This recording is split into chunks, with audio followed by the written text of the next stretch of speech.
Hi, magandang gabi po. Ngayong gabi po naman, ang i-discuss naman natin ay yung tungkol sa pagduduling ng mga babies. Di po ba? Minsan, yung ibang mga baby po kasi, mga 1 month, 2 months, 3 months, ganyan, nagduduling sila. Ganun, no? Mm. Minsan, hindi pantay yung mata, no? Yung isa diretso, yung isa nandun sa gilid or sa gitna. Yun po, sa mga baby common yan. Kasi po, alam niyo po yung paggalaw ng ating mata, yung eyeball natin. Titigan niyo po yung eyeball ko ha. Yan, yung eyeball ko no. Pwede kong galawin na ganon, pag ganon, pag ganon, pag ganon, pwede magpag ganon ganon, pag ganon ganon. Kasi po, alam niyo yung eyeball natin, yung bilog ng mata, hindi ko kasi pwedeng dukutin no.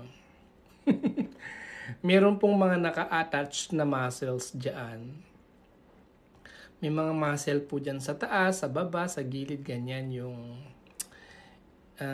superior rectus, inferior rectus, lateral rectus, medial rectus, superior oblique, at saka inferior oblique muscle na nagpapagalaw ng ating eyeball ng ganyan ha. Yan po. Ang nagko-control po niyan yung cranial nerve number 3, number 4, at saka number 6. Reviewin nyo lang po kasi mahaba pa. Haba po kasi pag nireview natin yung mga nerves pa. So, ang nangyayari po kasi sa mga baby, yung muscle na nagmo-move, yung mga sinabi kong muscle kanina, yung 6 na muscle na yun sa mata, hindi pa well coordinated sa mga baby. Parang tamad pa yung muscle, no? Kaya nagduduling sila minsan kasi mahina yung pa yung muscle, hindi pantay-pantay yung paggalaw ng muscle na nagko-control ng mga eyeballs nila. So kapag ka lumampas na, halimbawa 6 months na yung bata, nagduduling pa rin, patingin nyo na po yun sa ophthalmologist. Meron po tayong Philippine Pediatrics Ophthalmologist dito sa Pilipinas. Kapag kasi pagka malaki na yung bata at nagduduling pa rin, ay may ginagawa po dyan, yung mga exercises. Ito, tingin ka doon, ini-exercise, tingin ka doon, ini-exercise lang po yung muscle ng mata para lumakas. Yung iba naman, binibigyan ng corrective eyeglasses or contact lenses.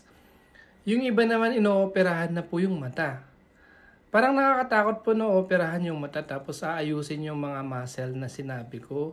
Yung superior rectus, inferior rectus, lateral rectus, medial rectus, superior oblique, and inferior oblique muscles na nagko-control ng ating mata-matang ganyan. Ano po? Parang nakakatakot pong operahan yun.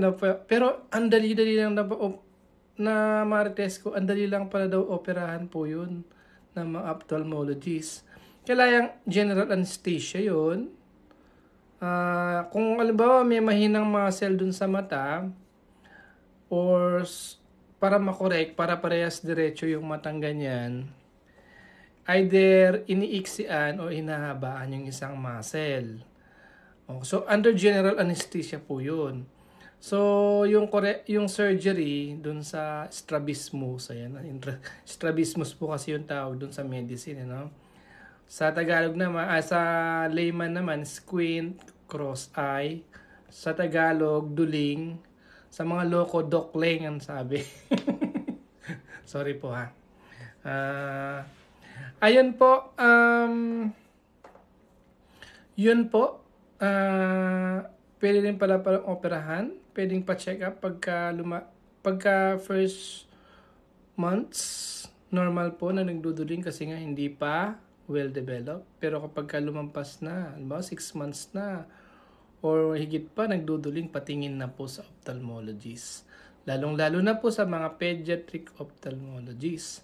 Sa mga adult naman na nagduduling pa rin, maraming consideration dun. Baka hindi lang muscle. Pero usually muscle po kasi yung muscle sa eyeball ang may problema. Yung ibang mga adult kasi baka meron palang problema sa brain. Yung sinabi ko mga cranial nerves. Sana po may natutunan po kayo sa video ito. Thank you po. Good evening.